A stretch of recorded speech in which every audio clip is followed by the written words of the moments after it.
Olá pessoal, tudo bem? Quem está falando aqui é Tancredo Lins, do canal de Educação de Minas Gerais. Hoje eu vou dar todas as orientações que você precisa para o atestado médico 2023. Para esta informação, eu vou usar como referência a resolução CEPLAG de número 36, ela que foi publicada no dia 10 de maio de 2022, é a data desta importante resolução CEPLAG, assinada pela secretária de Estado e Planejamento e Gestão. Nós temos aqui, nesse momento, essa resolução importantíssima, porque ela vai falar sobre atestado médico, sobre o documento de antecedentes clínicos, que é um documento que deverá ser entregue no ato da convocação, no ato da assinatura, preenchido, assinado, datado, colocado em envelope lacrado. Então são importantes informações que eu já estou adiantando para vocês aqui. Para isso, pessoal, acompanhe esse vídeo, porque nós vamos dar todas as orientações para vocês. É documento obrigatório que deve ser apresentado no ato da assinatura do contrato, no caso do pessoal do administrativo, e no ato da assinatura do termo de convocação, no caso do pessoal do magistério. Mas essa resolução, ela vai dispor sobre o exame admissional, por meio de um atestado médico, na verdade é um atestado de saúde ocupacional, emitido por profissional médico assistente ou o resultado de exame admissional de aptidão emitido pela SCPMSO-CEPLAG. Então nós aqui temos duas informações. Essa resolução ela diz respeito àqueles candidatos que apresentarão a documentação do atestado médico de um médico assistente, um médico que não seja ligado à Superintendência Central de Perícia Médica e Saúde Ocupacional. E também, nesse caso aqui, um atestado que poderá ser válido, que é esse do assistente, e o também oficial da Superintendência Central de Perícia Médica e Saúde Ocupacional. Então nós temos duas possibilidades aqui. Um de médico não pertencente à superintendência e outro atestado médico de médico que pertence à superintendência.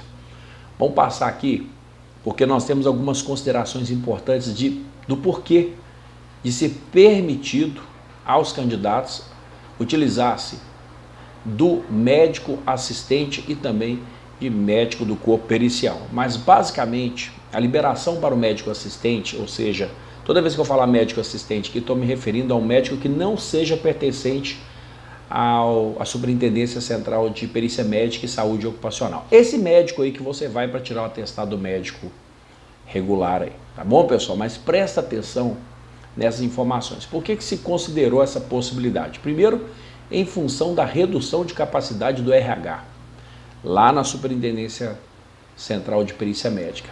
Pouca gente trabalhando e poucos concursos na área de perito médico. Vamos começar aí já destrinchando isso aí. E um outro ponto é por causa da obrigatoriedade do candidato, tanto no contrato temporário quanto no processo de convocação, de se submeter para o exercício da função pública a um exame médico pré-admissional. Ele é realizado pela Superintendência Central de Perícia Médica da CEPLAG. Mas, como é um documento obrigatório que o candidato tem que apresentar, seja no contrato, seja no termo de convocação, e levando em consideração o RH, essa redução de capacidade de atendimento, permite-se então que seja feito por médico assistente. Ok, pessoal? Só existe uma possibilidade de não se permitir na legislação aqui que você obrigatoriamente faça pela Superintendência Central de Perícia Médica e Saúde Ocupacional. Uma somente questão que eu vou apresentar daqui a pouco para vocês, mas vá acompanhando aí que eu vou explicar melhor isso aí. Mas acho que até agora está bem compreensível, né? Então nós temos a Superintendência Central de Perícia Médica e Saúde Ocupacional, o candidato para comprovar, para trabalhar na rede estadual tem que comprovar essa aptidão, e que obrigatoriamente tem que passar pela Superintendência Central, mas pelo RH pelos médicos peritos que estão lá, pela situação de RH reduzido e pelo volume de pessoas, de candidatos, de funcionários, servidores que almejam entrar no sistema, nós estamos na ordem de milhares de servidores, a superintendência não dá conta de atender e abre para um médico assistente. Esse exame admissional, pessoal, exigido para celebração de contrato temporário, tem aqui o amparo legal, não vou ler, mas ele poderá ser substituído pela apresentação dos seguintes documentos. Então, são solicitados alguns exames admissionais, alguns exames para apresentar lá para você conseguir o apto. Mas ele pode ser substituído pela apresentação dos seguintes documentos. Quais são esses documentos? O primeiro deles, inciso 1, presta atenção que esse é o artigo 1º, inciso 1, está dizendo aí, o atestado de saúde ocupacional emitido por profissional médico assistente, conforme modelo a ser disponibilizado pela CEPLAG, que eu vou deixar aqui na descrição do vídeo para vocês. Então aguarda aí, porque ao final do vídeo vou disponibilizar esse anexo 1 e 2 para vocês. Então, o primeiro documento, né, que deve ser apresentado pelo candidato, gente, eu vou te dar uma dica. Vai participar da convocação, da contratação, leve um atestado médico. Leve um atestado médico. É obrigatório entregar esse atestado médico no ato. Tá? E se não entregar, nós vamos explicar depois o que poderá acontecer. Mas, esse é o primeiro ponto. Então, inciso 1 está falando, atestado de saúde ocupacional e que pode ser emitido por um médico, por um profissional não pertencente ao corpo pericial. É o chamado médico assistente.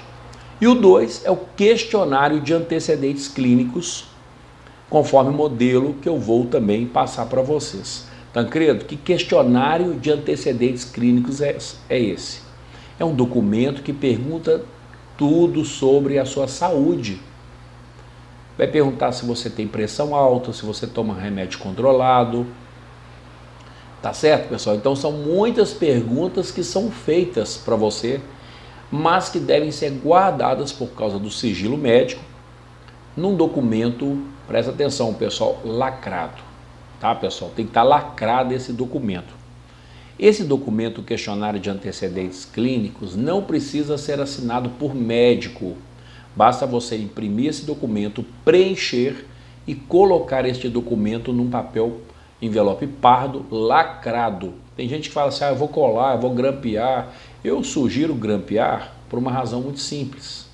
Às vezes a autoridade que está te designando, ela quer confirmar se o documento está lacrado. Mas, atenção pessoal, aquelas informações no questionário de antecedente clínico compete somente à autoridade pericial, ao médico assistente e ao paciente. Ninguém precisa de falar para uma autoridade de escola que tem pressão alta, que tem diabetes, às vezes algum tipo de doença, por exemplo, que a pessoa tem vergonha de falar. E o diretor de escola, a autoridade que tiver, não vai sair abrindo envelope não, porque não pode, pessoal. Tá certo? Fica atento nisso aí. Lembrando que se o candidato colocar um envelope lacrado com nada dentro, se for, porque lá na frente o documento vai falar. Se houver algum questionamento em relação ao documento de atestado médico que você está entregando no ato da convocação ou da contratação, veja bem, pessoal, estes documentos, aquele lacrado que você entregou, poderá ser encaminhado para a Superintendência Central de Perícia Médica e Saúde Ocupacional. Imagina chegar lá e não tem nada dentro. Então presta atenção nisso aí, tá, pessoal? Não vamos inventar moda. Tá? Tô falando porque a gente encontra de tudo aí. Olha, esses documentos que eu acabei de falar, o inciso 1 e o inciso 2 do CAPT, ou seja, o atestado médico e o questionário de antecedentes clínicos, né, esse questionário de antecedentes aí, eles devem ser apresentados à autoridade responsável no ato da contratação temporária ou convocação. Veja bem, pessoal, olha essa frase que está aqui, ó, no ato da contratação temporária. O que caracteriza o ato da contratação? A sua presença e a assinatura do contrato. Tá certo? Veja que eu usei o adjetivo e, a sua presença e a assinatura do contrato. Ou no caso do convocado, a sua presença e a assinatura do termo de convocação. Por isso está escrito aqui pelo legislador no ato da contratação temporária. Então, estes documentos eles têm que ser entregues, tá, pessoal? Presta atenção. E como eu mesmo disse, está aqui, ó. Inciso 1 é o atestado médico, o inciso 2, o questionário de antecedentes clínicos. O questionário de antecedentes clínicos, como eu mesmo disse, ele tem que estar devidamente preenchido, assinado pelo contratado temporário ou convocado e deverá ser apresentado na assinatura do contrato ou do quadro informativo, o QI. Então, não só na assinatura do contrato, como também, ou um ou outro, na assinatura do QI, em envelope lacrado e devidamente identificado, guardado o sigilo das informações. Eu não vou falar mais sobre o sigilo da informação, porque o recado já fora dado. Agora, envelope lacrado e devidamente identificado, lacrado, identificado. Coloca o seu nome ali no documento. Coloca seu MASP, se você tiver o MASP, se você já foi servidor. Ah, mas o que é isso na negócio de MASP? MASP é como se fosse a sua identidade, é o seu número de patrimônio, vamos dizer assim. É a sua identidade funcional, né, pessoal? É o número que você vai levar para o resto da sua vida. Todo servidor público, funcionário público, ele tem ali um número que o identifica. Certo, pessoal? E aí você vai ter o MASP. No caso do candidato, coloca o nome, a identidade ou o CPF. Põe ali direitinho, não há problema nenhum. Ok? Vamos passar aqui porque a informação está bem tranquila da gente estar discutindo aqui. Essa documentação do inciso 1 e 2, o que é o inciso 1, pessoal? Do artigo 1º dessa resolução 036, atestado médico. E o 2 é o questionário de antecedentes clínicos. Vamos guardar isso aí. Deverá ser arquivada pela unidade de recursos humanos. Então, esses documentos eles são guardados e é criada ali para o servidor uma pasta funcional. Essa pasta fica arquivada na escola e poderá ser encaminhada à Superintendência Regional de Ensino ou para a Superintendência Central de Perícia Médica e Saúde Ocupacional, quando solicitado. Vamos dar um exemplo? Um servidor, por exemplo, chega na escola, é um servidor ASB, e vai trabalhar com um determinado produto, por exemplo, cloro, água sanitária, vai trabalhar ali com um produto químico. E aí, quando é delegada a tarefa das suas atribuições inerentes, que é a questão da atribuição inerente do servidor, qual que é a atribuição do ASB? Manutenção, limpeza, pequeno reparo. Aí o servidor alega que não pode ter contato com determinados produtos. Aí sabe o que o diretor faz? Ué, mas como assim? Pega o atestado médico, está apto. Tem nada que diga ali que ele não pode ter contato com determinado produto. Os antecedentes clínicos, ele não vai abrir. O que ele vai fazer? Ele vai fazer um relatório e vai encaminhar para a CEPLAG. Lá na CEPLAG, o médico, assistente ou o próprio paciente convocado deverão explicar o que está acontecendo. Por que essas informações não estão ali no documento? Então ele está apto a trabalhar, sabendo que cuida de limpeza, que vai lidar com cloro, com sabão em pó, com produtos químicos. E no caso, por exemplo, do pequeno reparo, que diz assim, eu não posso subir, eu não posso dar manutenção em lugares altos, eu tenho ali um problema com altura. Pessoal, fica atento aí, viu? A gente, na verdade, assim, tem muitos colegas, né, vamos dizer assim, a gente vê muita coisa aí e passa batido, vamos dizer assim, de uma linguagem bem formal mesmo. Mas se o diretor quiser, gente, dependendo da situação, mano, ninguém vai te dar uma ordem de uma coisa absurda para ser cumprida. Não se deve cumprir ordens ilegais, absurdas, né, vamos dizer assim. Mas aquilo que é inerente à sua atribuição também não dá, né, pessoal? Fica atento aí. A pessoa vai trabalhar como ATB, vai lidar com arquivo e fala que não pode lidar com poeira. Que não pode, ok, use máscara. Ah, mas eu não posso porque eu tenho alergia. Então, atestado médico, questionário de antecedentes clínicos, que lá também pergunta sobre alergia. Tá, pessoal? Vamos tentar sobre isso aí. A CEPLAG, vamos adiantar, vamos falar sobre central não. Vamos falar se a CEPLAG, esse órgão lá que cuida desse exame admissional, ela pode solicitar tanto do temporário contratado quanto do temporário convocado, a apresentação da cópia do prontuário médico que deu origem ao atestado de saúde ocupacional sempre que necessário. Agora tem uma informação importante para passar para vocês aqui, pessoal. Essa informação é fundamental. Eu diria que assim, muitas pessoas perguntam sobre validade de atestado médico e hoje o canal de educação vai tirar a sua dúvida. Gente, toda vez que falarem em validade de atestado médico, coloque na mente de vocês o seguinte: resolução CEPLAG 036, tá, pessoal? Resolução CEPLAG 036. Tá lá escrito: todo atestado médico que não tenha interrupção de trabalho, ou seja, a pessoa ficou mais de 60 dias sem trabalhar, ela perde a validade, tá? O atestado perde a validade. Então, qual que é a validade do atestado médico? 60 dias a contar da sua emissão. Então, o médico colocou ali 12 de janeiro de 2023. 60 dias. Contados ali a partir da data da emissão, o trabalhador não entrou no serviço, não trabalhou, ele perde a validade. Agora vamos supor que ele entrou ali, fez o documento ali, bonitinho, fez o documento em janeiro, fevereiro ele pegou ali uma designação, uma convocação, uma contratação, trabalhou por uma substituição de 20, 30 dias, ele trabalhou.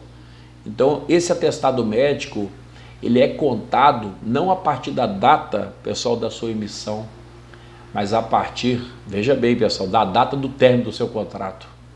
Tranquilo? Então você pode contar 60 dias a partir do último dia de trabalho. Tá bom? Agora tem gente que fala assim, ó, então eu não preciso de tirar outro não, porque eu fiz um atestado médico em dezembro.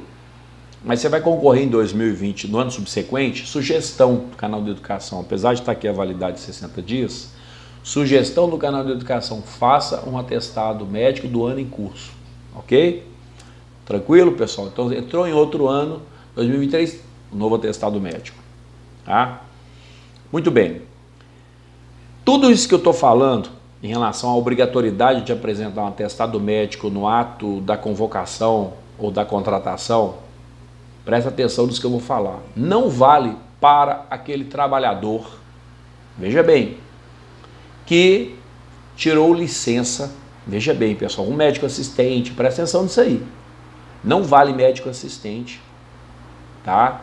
Ele é obrigado a apresentar, sim, um documento da CEPLAG, mas quem tirou licença por período superior a 15 dias, dentro do ano, ou dentro dessa assinatura do contrato, ou nos 365 dias anteriores à assinatura do contrato, OQI, presta atenção nisso aí, pessoal. Você permaneceu afastado para tratamento de saúde por período superior a 15 dias, 16 dias em diante, tá? Consecutivos ou não. O que isso quer dizer? Consecutivo, você tirou os 16 dias de uma vez de licença, ou 30 dias de licença.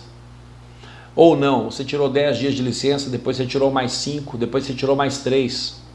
Passou de 15 dias, ou seja, superior a 15 dias. Não são consecutivos, mas superior a 15 dias. Nesse caso, pessoal, presta atenção nesta informação, porque não se aplica o disposto no artigo 1º. O que o artigo 1º vai dizer? Tá? Tanto ao convocado quanto ao contratado, que você deverá apresentar um atestado médico de um médico assistente. Então, quem tirou licença por período superior a 15 dias é obrigado a ir para a CEPLAG. Não adianta ficar tirando atestado médico aí não, pessoal. Não adianta, porque não resolve. Está aqui, ó. Não se aplica o artigo 1º, ou seja, veja bem, vamos numa frase resumir isso para você. Se você tirou licença por período superior a 15 dias, você é obrigado a marcar perícia no CEPLAG. Acabou o assunto. Beleza, pessoal? Presta atenção nisso aí. O candidato a que se refere esse texto que eu estou falando, no artigo 3º, eu acabei de ler, esse aí, ó, que não se aplica no artigo 1º ao convocado, contratado que tirou licença por período superior a 15 dias. Tá? Ou seja, essa apresentação de atestado médico não pode usar médico assistente se você tirou licença por período superior a 15 dias. Você é obrigado a marcar na CEPLAG. Mas olha aí, esse candidato, ou aquele, né, veja bem, aquele candidato que optar pelo exame admissional realizado pela Superintendência Central de Perícia Médica e Saúde Ocupacional, fica excepcionalmente, olha a exceção à regra aí, pessoal, olha uma excepcionalidade, né?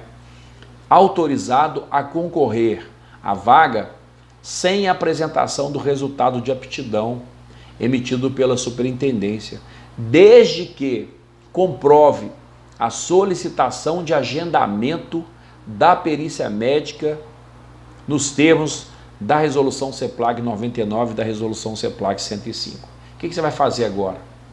Olha, Tancredo, eu não tirei licença, arranja o atestado médico.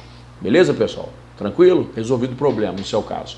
Eu peguei licença por período superior a 15 dias. Marca o DAG. Marca a perícia no DAG. Eu não sei como é que olha esse portal do servidor. Perícia médica. Como marcar perícia médica? Procura no Google. Mas eu vou dar a instrução aqui para vocês. Tem até um e-mail aqui para passar.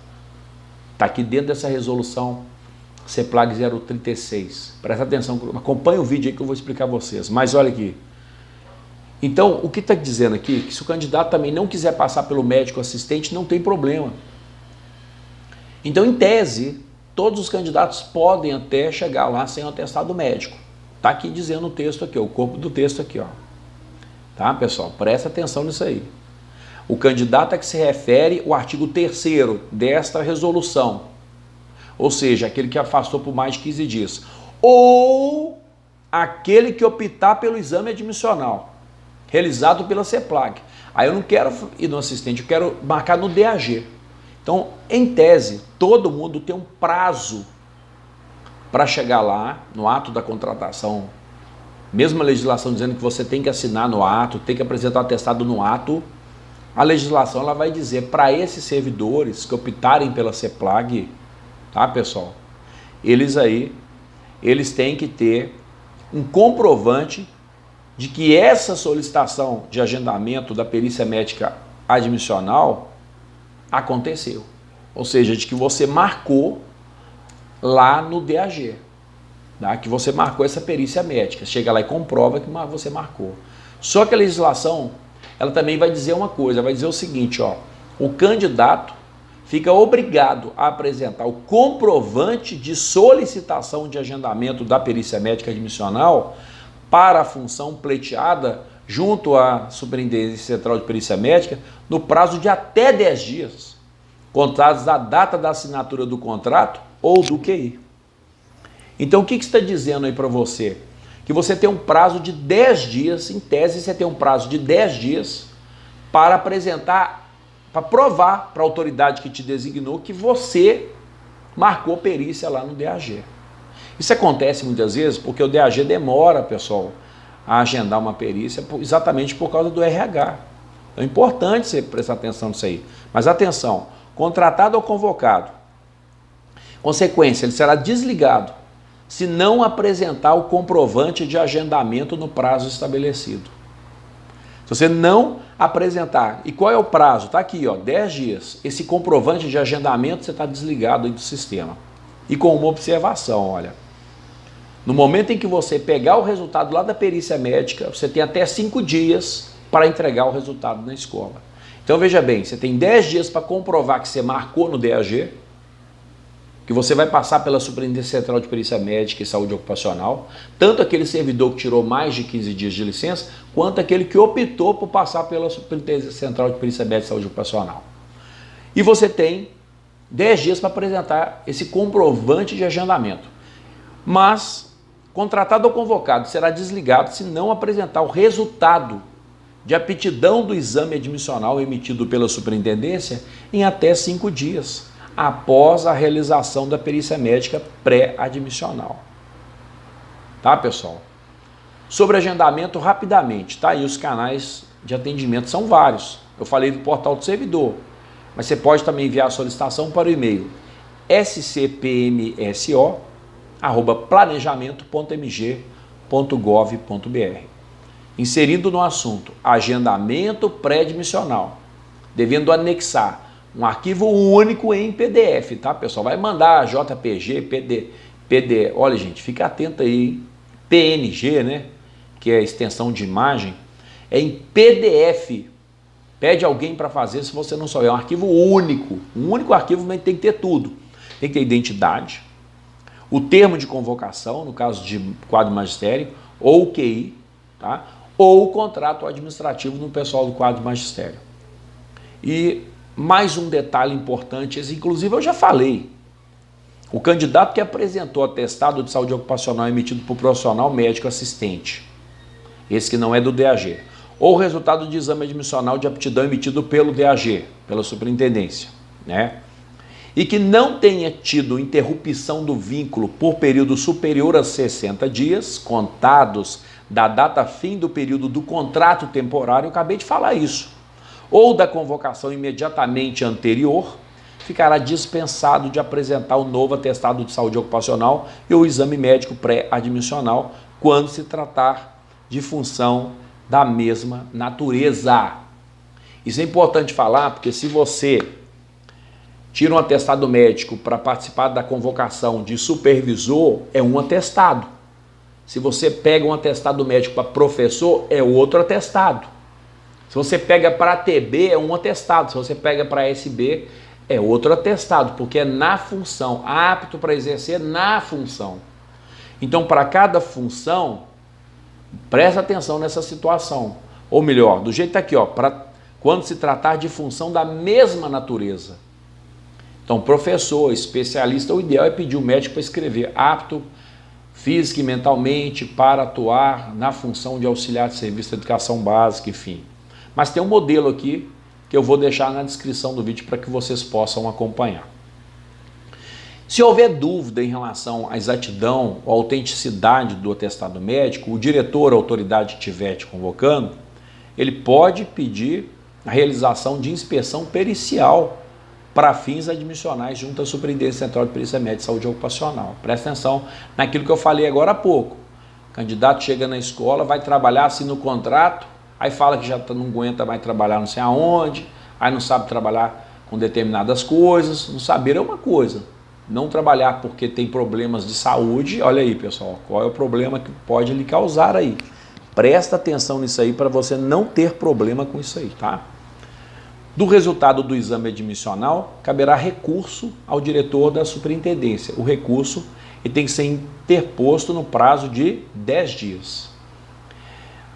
Estou encerrando o vídeo aqui, documento assinado pela Luísa Cardoso Barreto, ela que é secretária de Estado de Planejamento e Gestão. Olha gente, qualquer coisa, para o vídeo e assista novamente, tá bem tranquilo. Ou pega o documento que eu vou deixar de download para que você possa acompanhar uma nova leitura. Lembrando que esse vídeo é sugestão, tá pessoal? E eu vou deixar o anexo 1, anexo 2, toda a documentação aqui disponível para que vocês possam acompanhar. Peguem mais orientações, veja que a resolução, ela está falando aqui de outras legislações complementares, acho que vale a pena dar uma lida nesse material. Um grande abraço para você, quem está falando aqui é Tancredo Lins, do canal de Educação de Minas Gerais. Fique em paz e que Deus te abençoe.